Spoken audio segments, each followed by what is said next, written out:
Ça y est, les amis, c'est le jour J. Juste derrière moi se situe la voie verte sur laquelle je vais passer demain à 5h45 du matin pour le départ de mon 100 km. Et le problème étant que je suis blessé.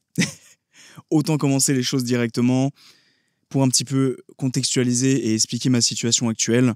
Non pas pour dire « Ah, je suis blessé, regardez.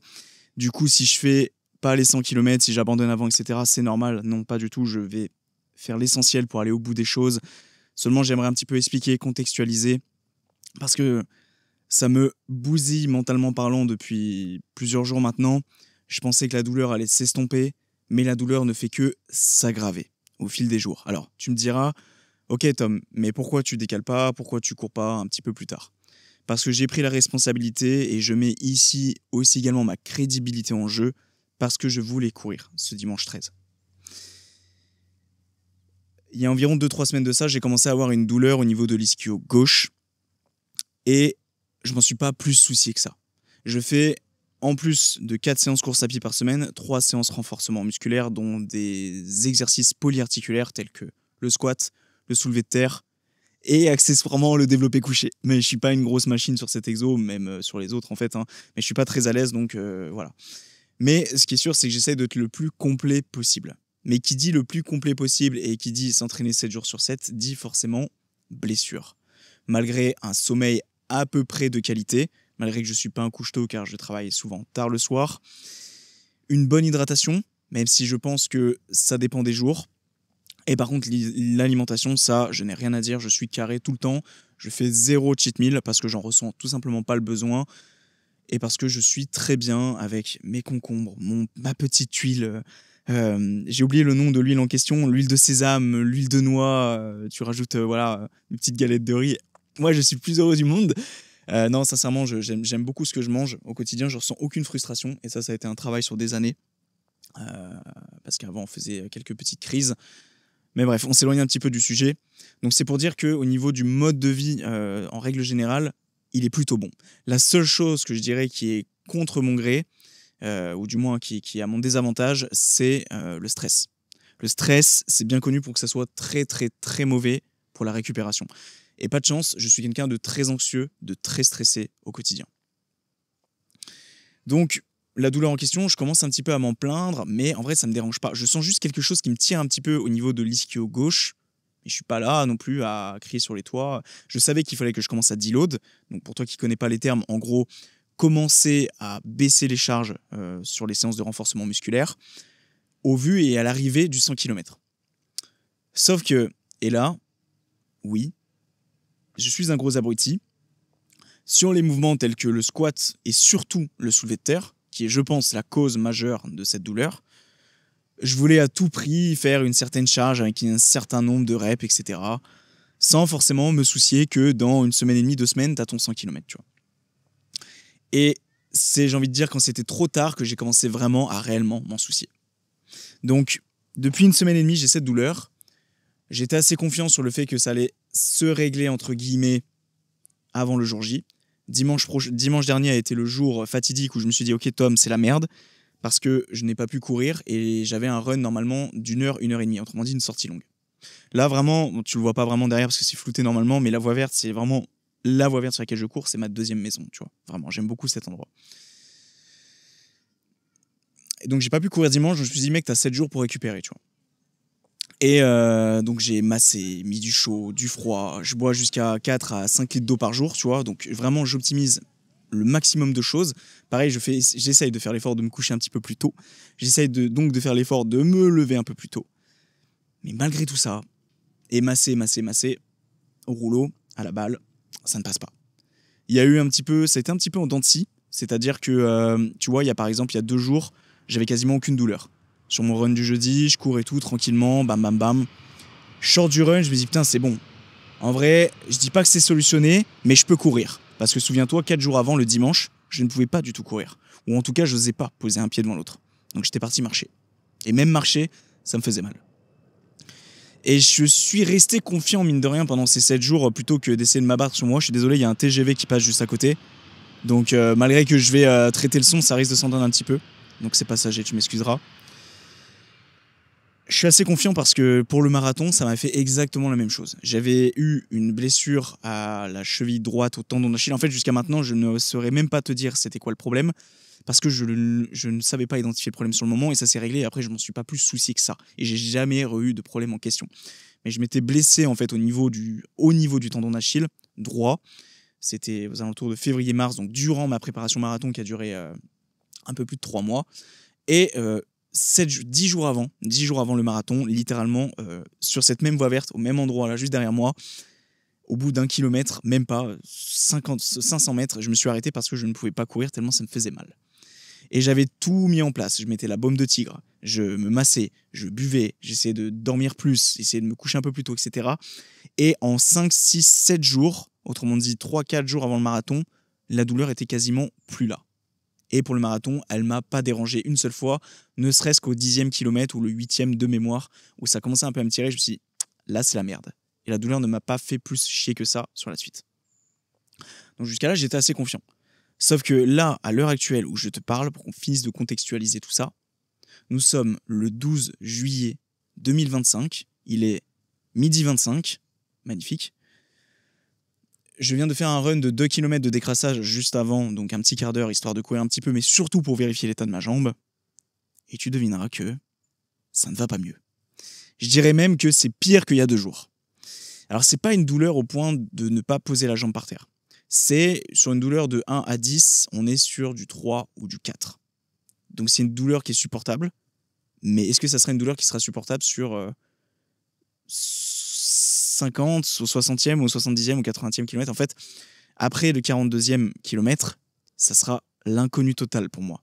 Parce que le maximum que j'ai fait dans ma vie, c'est 42 km. C'est au marathon de Paris. Et je ne pouvais pas faire 1 kilomètre de plus. Parce qu'on était à une allure marathon. À une allure 4,55 à la minute. Et j'aimerais justement venir sur ce point pour un petit peu expliquer ta stratégie maintenant qu'on a contextualisé un petit peu tout ça. Et tu comprendras bien que moralement, c'est compliqué. Okay, parce que on a quand même autour de nous, autour de moi, la presse qui a... L'article est sorti hier. Je te le mettrai en description si j'y pense. Si c'est pas le cas, tu m'excuseras. Tu tapes mon nom, mon prénom, tu mets 100 km, tu tomberas dessus automatiquement. Auquel cas, c'est pas grave. Il y a un article que j'ai fait avec une personne qui m'a interviewé la semaine dernière. Et du coup, bah, tout le monde, entre guillemets, est au courant. Tu vois. J'étais fasciné de voir que, putain, en fait, le journal, il y a encore des gens qui lisent le journal. Parce que quand j'ai vu que tout le monde le lendemain m'envoyait des messages et tout, j'étais en mode, ok, bon, c'est tous les personnes, c'est tous les quarantenaires, tu vois, minimum. Voire plus. Bon, c'est pas contre eux, évidemment. C'est leur génération. Mais en tout cas, voilà. La presse a été mise au courant, les réseaux sont mis au courant. J'ai une cagnotte où tu peux participer pour soutenir la Croix-Rouge, parce que ça, c'est vrai quelque chose que j'ai pas nécessairement précisé, mais si je cours le 100 km, c'est pour aussi soutenir l'organisation et l'association La Croix-Rouge dans le but de récolter des dons. Et à l'heure actuelle où je parle, nous sommes à 230 € de dons, le plafond étant de 1 000 €, l'objectif, du moins. Donc si tu veux donner, c'est le moment, c'est pas trop tard encore, la cagnotte sera un petit peu ouverte encore après l'événement pour récolter le plus de dons possible. En tout cas, merci à tous et à toutes celles et ceux qui auront participé. Il faudra que je leur envoie un message en privé d'ailleurs à celles et ceux qui l'ont fait. Ou en tout cas les derniers, parce que je ne l'ai pas fait. J'ai juste remercié directement depuis le site. En tout cas, si toi tu veux participer, c'est avec grand plaisir, même si c'est 1 €, je m'en moque, parce que s'il y a ne serait-ce que 1000 personnes qui verraient cette vidéo et qui feraient l'effort de donner 1 €, on aurait déjà surpassé le plafond qui était fixé en fait. Donc, la Croix-Rouge est avec moi. Il y a des bénévoles sur le parcours. Ça a été mis sur la presse. Sur les réseaux sociaux, les gens sont au courant. Il y a une cagnotte qui est en ligne. J'ai des gens qui me ravitaillent sur le parcours, qui vont faire 100 km en vélo pour me donner boissons, manger, etc. J'ai une personne pour me filmer. J'ai une personne qui vient avec un drone au début pour filmer le départ. Et j'ai potentiellement un photographe avec Gabin qui sera là et qui va s'occuper de filmer. Bref, tout ça pour dire qu'il y a beaucoup trop de responsabilités par rapport au contexte, en fait. Genre, je te le rappelle, je suis blessé, ok. C'est soit pour moi une déchirure musculaire en dessous de l'ischio, entre la fesse et l'ischio, soit c'est tout simplement une sciatique, parce que ça a tendance à me prendre jusqu'à le haut de la fesse / le bas du dos, et parfois je sens au niveau de la racine du pied qu'on me donne comme des décharges électriques. Ouais, le run de demain, il va être sympa, il va être très très sympa. Donc c'est juste pour dire qu'il y a une immense pression. Là, je te parle, je rigole et tout, il y a le soleil, c'est cool, tout ça. Qu'en sera-t-il demain? Qu'en sera-t-il demain à 12h29, à cette heure-là, dans une journée? Je serai normalement sur le retour, donc on aura déjà entamé 50 km. Si tout s'est bien passé, je tiens bien à dire si tout s'est bien passé. Parce que la pire chose qui pourrait arriver, et ça je m'en voudrais beaucoup, parce que ça veut dire que je ne me serais pas suffisamment écouté et que du coup ça me servira de leçon quelque part, mais d'un autre je me dis que ce projet m'a coûté de l'argent, j'ai lâché un bon billet dans ce projet-là, ok, et je me sers certainement pas des fonds qui m'ont été reversés, c'est 100% à la Croix-Rouge, d'accord, qu'on soit bien clair là-dessus. J'ai lâché un bon billet, il y a des gens qui comptent sur moi, la Croix-Rouge compte sur moi aussi, malgré que les dons ont déjà, entre guillemets, été récoltés. Bon, j'ai pas trop envie de figurer, même si c'est le cas, je pense que je le ferai pas figurer du coup, mais si la presse voudrait un retour, ce qui normalement devrait se faire d'ici début de semaine prochaine, est-ce qu'il a réussi son 100 bornes? J'ai pas trop envie d'être sur le journal avec écrit « Il a essayé, il a tenté, mais il n'y est pas arrivé ». Tu vois, juste de le dire, ça me pèse, ça me prend, j'ai pas envie en fait. Et je suis prêt à puiser dans mon mental le plus profond de moi-même parce que de toute façon, je ne saurais même pas te dire, te décrire, même, tu vois, te dire que je vais piocher dans mon mental, c'est bien. Mais qu'est-ce qu'il va en être demain en fait? Mec, je sais même pas si... Je sais pas. En fait, c'est l'inconnu total. Donc ça serait me tromper et ça serait te mentir, de dire ouais, je vais jouer avec le mental et tout. À tous les coups, le mental, le corps va lâcher avant le mental. Et peut-être que le mental va lâcher avant le corps parce que je n'aurai pas suffisamment pour atteindre les 100 km. Bref, est-ce que tu veux qu'on passe au ravitaillement un petit peu, que je t'explique comment ça fonctionne? Bon, est-ce que j'ai vraiment besoin de sortir mon téléphone parce que j'avais noté vite fait rapidement un script, etc. Pas forcément nécessairement. C'est juste vraiment pour faire un petit point cet épisode, il sera vraiment pas très long. Au niveau des ravitaillements, j'ai prévu 10 litres d'eau, dont 5 litres d'électrolytes. D'accord? Donc les sachets que je verserai directement dedans. J'ai 6 bouteilles de 500 millilitres de protéines, d'eau protéinée. Donc ça vient directement de chez MyProtein. Je ne suis pas sponsorisé. MyProtein, si vous passez par là, ma foi, on peut peut-être éventuellement collaborer. Non, en vrai, évidemment, je rigole. Mais donc j'ai ça, donc 10 litres. Grosso merdo, j'ai 3 litres d'eau protéinée. Donc c'est juste parce qu'en fait, le matin, avant de partir, je vais prendre un shaker par sécurité. Mais je dois avoir de la protéine, en fait. Sur des efforts aussi longs, pour moi, c'est pas négligeable. En plus de ça, ça sera frais, entre guillemets. On va essayer d'apporter des packs fraîcheurs et du PQ aussi, ça va être important. Ça sert au feeling, hein, je te le dis. Et ouais, écoute, ça, et on aura des gâteaux, désolé, je perds un petit peu le fil, et on aura des gâteaux protéinés aussi. Voilà, j'en ai prévu normalement, j'en ai au total 6 ou 7. Donc, en principe, ça devrait faire le taf, même si je pense que sur le moment, j'aurais pas faim, en fait. J'aurais pas faim. J'aurais 12 gels de glucides aussi. Donc tout ça, ça peut paraître peut-être énorme. Ça veut pas dire que je vais tout prendre, mais si je veux pas que mon corps me pète à la gueule à un moment donné, parce que ton corps, même s'il a pas envie de prendre un gel ta première heure, tu prends ton gel, en fait. Parce que même si t'as pas envie de sucre sur le moment, il y a un moment donné où les crampes, la fatigue, finira par te rattraper durant le run. Moi, au marathon, j'avais pas nécessairement envie de prendre mon gel toutes les heures, tu vois. Je voulais juste une chose, c'était boire et que ça se finisse. Mais toutes les heures, je prenais mon gel. Tu vois, j'avais pris 3 gels au total. J'ai pas assez de force pour prendre le 4e sur la fin. Donc, voilà pour ce qui en est au niveau des ravitaillements. Peut-être que j'ai oublié des choses, mais en réalité, on se manque un petit peu. Comme ça, moi, t'as la base, t'as la structure. Et comme ça te fait un petit épisode avant mon départ. Et en vrai, en réalité, s'il faudrait un petit peu contextualiser tout ça et bilanter, putain, quelle aventure en vrai. Là, je te parle à l'heure actuelle, je suis debout, ça me tire derrière la jambe, ok, s'il faut pas, on va pas se leurrer, ok, on va pas se mentir. Je vais quand même faire le maximum, ok, je vais faire le maximum, je vais te donner la meilleure version de moi. Ça, c'est une promesse que je te fais et que je vais tenter de faire. Parce que c'est bien beau de parler devant un micro et de faire du podcast toutes les semaines et de, entre guillemets, vendre du rêve, de dire ouais, bouge-toi le cul, machin. Ça va être justement une bonne expérience pour te prouver que j'essaye de mettre des actions sur mes mots et pas des mots sur mes actions. Ça viendra, hein. Si on arrive à faire, entre guillemets, ça me fait rire les gens du coin, ouais, c'est un exploit. Bon, déjà, je ne l'ai pas encore fait, les gars, et ça reste 100 km. Il y en a qui font beaucoup plus que ça, et surtout, et c'est peut-être sur ça qu'il faudrait venir quand même, notamment sur la stratégie de course et pas sur la stratégie de la nutrition, t'expliquer un petit peu l'allure que je vais tenir, mais c'est pas une grosse allure, ok, je vais y aller à une allure tranquille, etc. Donc c'est juste passer la ligne d'arrivée, dire j'ai fait 100 bornes. Si j'ai marché, bah j'ai marché. De toute façon, d'ailleurs, c'est prévu. Je vais t'expliquer ça rapidement juste après. Et voilà, mais je veux juste dire ce que j'ai dit de faire. C'est juste, en fait, il y a que ça qui compte pour moi, tu vois. Le reste, je m'en fous. Il n'y a même pas de temps. J'ai un temps dans ma tête, tu vois, par rapport à l'allure que je me suis fixée. Mais si je mets 2, 3, 4, 5 heures de plus, bah, je mettrai 4, 5 heures de plus. Je m'en fiche, en fait. Je veux juste atteindre le palier des 100. Et évidemment, si ça se passe pas comme prévu, eh bien, on serrera des dents et on en tirera des leçons. De toute façon, il y aura, en plus d'une vidéo YouTube qui sortira dessus, par contre, elle sortira pas avant un bon moment parce que la vidéo marathon doit sortir avant. Je ferai un bilan, une vidéo, enfin un podcast, un épisode ressenti que je filmerai certainement le lendemain ou demain soir si je me sens, mais je pense pas. Tu m'en voudras pas.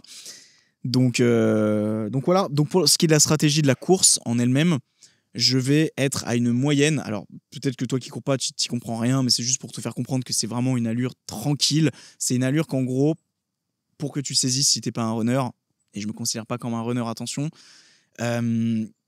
c'est une allure que tu peux tenir en discutant avec une personne. Donc autant te dire que c'est pas une grosse allure. Pour celles et ceux qui font du run, c'est entre 6,30 et 7 minutes au kilomètre. Alors c'est pas de la marche rapide, même si je pense que 7 minutes au kilomètre ça peut se discuter, mais ça reste quand même de la course. Le but étant de franchir le palier des 100 km, les gars. Ou les filles. C'est pas de faire un temps. Hier, j'ai mon oncle chez qui je suis allé chercher un vélo. Merci au train. Il m'a dit ouais, Tom, tu le fais en quoi, 3-4 heures? J'ai dit ouais, bien sûr, ouais. Ouais, bien sûr, 100 km en 3-4 heures, ouais. Je suis même pas sûr que le champion du marathon, bah non, il ferait pas ça en fait, parce qu'il le fait en 2... Ah, quoique, il fait en 2 heures, un peu plus de 2 heures, non, c'est moins de 2 heures, je sais plus, je suis un peu un inculte, je suis désolé. Je cours, mais je me renseigne pas trop autour de moi, parce que je fais plus ça pour moi avant tout. Mais si, pour peut-être le faire en 4 heures, en 100 km, je pense, le champion du monde. Mais alors, je vais certainement pas le faire en 4 heures. Le temps estimé à cette allure entre 6,30 et 7, donc je pense me situer dans une tranche à 6,45 au kilomètre. Je compte mettre 12 heures. Donc en soi, c'est pas rapide du tout.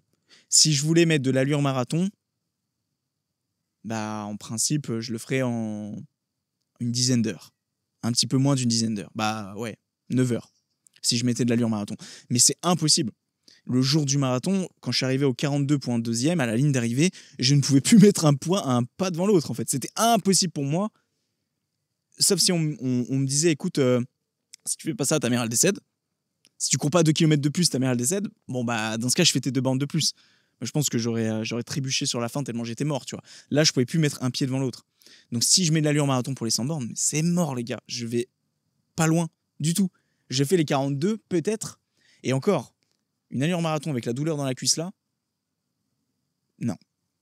C'est presque impossible. Juste là, déjà un 100 km, c'est beaucoup. Certains me diront peut-être que c'est impossible. C'est peut-être même prétentieux de ma part, sachant que j'ai débuté le run sérieusement depuis janvier. Donc en fait, en soi, ça fait que 7 mois que j'ai commencé sérieusement le run. Donc peut-être que c'est prématuré pour certains, pour les soi-disant experts du run, souvent ceux qui ne courent pas du coup. Moi, je dirais que j'aurais tenté, je me lance, c'est un défi. Et comme je l'ai dit, et comme je le dis, c'est le défi ultime de toute ma vie. Je me suis imposé des challenges dans ma vie, j'ai fait des sèches, le marathon notamment, la création de contenu, enfin, je me suis fixé plein de petites choses, plein de petits trucs. Mais alors ça, les gars, c'est... Sportivement parlant, je me suis jamais autant fixé un truc balèze, tu vois. J'ai déjà soulevé plus ou moins lourd à la salle. Après, ça dépendra des personnes, évidemment. Il y a des gens qui diront, mais tu soulèves rien. Ouais, bah pour mon gabarit, moi, je trouve que c'est plutôt pas mal pour certains mouvements. Mais ce défi-là en question, c'est le défi ultime de toute une vie. Bref, on va se terminer là-dessus, parce que moi, il faut que je te laisse. Il faut encore que j'aille faire des courses. Et il faut... Siri, arrête de t'activer, s'il te plaît. Justement, pour demain, pour les ravitaillements, tout ça, les bouteilles. Moi, je te fais la bise. Et puis, écoute, souhaite-moi bon courage. Quand tu regarderas cette vidéo, peut-être que je serai en train de courir. Peut-être que j'aurai terminé. Peut-être que tu verras cette vidéo une semaine après. Auquel cas, suis-moi sur les réseaux, sur mon compte motivation. Tout est en description. Tu verras mon état de toute façon. Est-ce que c'est ma blessure qui va me lâcher? Est-ce que c'est mon mental qui va me lâcher? Est-ce que ce sont mes pieds qui vont me lâcher? Parce que souviens-toi, l'état de maison pour le marathon, c'était très très moche. Enfin, du moins avant le marathon, durant la prépa. Est-ce que c'est mes ravitailleurs qui vont me lâcher? Parce que 100 km en vélo, quand même, c'est balèze. Je pense pas, sincèrement. Je mise plus une carte sur moi, dans le sens si ça foire, c'est de ma faute. On verra. En tout cas, merci à toi et merci à celles et ceux qui auraient fait un don pour la Croix-Rouge. 250 € quasiment d'obtenus à l'heure actuelle, ou du moins 230. Donc, merci à vous, merci infiniment. Et en espérant au moins aller taper le palier des 500, ça serait trop bien. Donc n'hésite pas à partager le lien, la vidéo, l'épisode, cette aventure, le podcast, la chaîne motivation. Enfin, si tout ça, ça te parle et si tout ça, ça t'apporte de la motivation et ça t'inspire aussi quelque part, même si mon but n'est pas d'inspirer les autres, mais surtout de m'inspirer moi et surtout de me prouver que je peux être capable de faire des choses que je dis. Alors, tu peux partager le message. Voilà, je crois que j'ai oublié le fil de la discussion parce qu'il y a des gens qui passent derrière et c'est plus ou moins gênant. Voilà. Je te fais des bisous et puis ça va bien se passer. Ok? Ça va bien se passer.